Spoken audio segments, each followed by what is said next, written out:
C'est une bonne nouvelle pour les conservateurs de la nature. Les chimpanzés de Bossou, menacés de disparition, viennent d'enregistrer une naissance. Le bébé et la maman se portent bien. Tenez, il y a eu même une cérémonie de baptême en présence de plusieurs délégations venues des pays voisins. Lancé Kamisoko.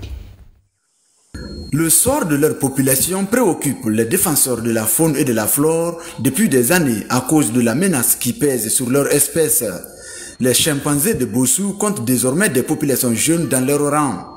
La naissance d'une femelle il y a un mois et une semaine donne une lueur d'espoir. Ce dimanche 20 décembre, le nouveau-né est baptisé en présence des représentants des 3 pays limitrophes des Monnemba, à savoir la Guinée, le Libéria et la Côte d'Ivoire. C'est pour la première fois qu'on organise une cérémonie de cette dimension.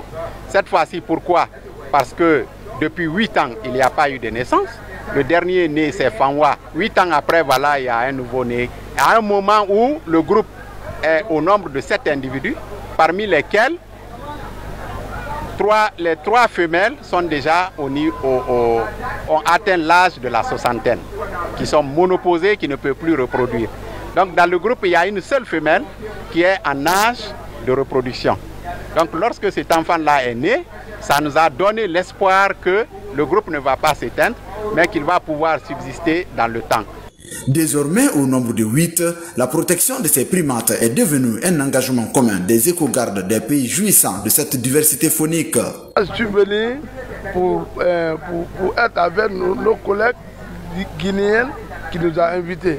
On est d'accord, on est content, ils nous ont accueillis bien. Ça nous donne l'éducation maintenant qu'on va sauver les épaisseurs qui sont chez nous au Libéria. Même si on les voit, on va les protéger de la même manière qu'ils font ici. Au pied des Monnemba, la protection de ces primates est assurée par l'Institut de recherche environnementale de Bossou en collaboration avec les populations riveraines. Au sein de la communauté, la famille Zougbila détient la paternité de la garde de ces êtres semblables à l'homme.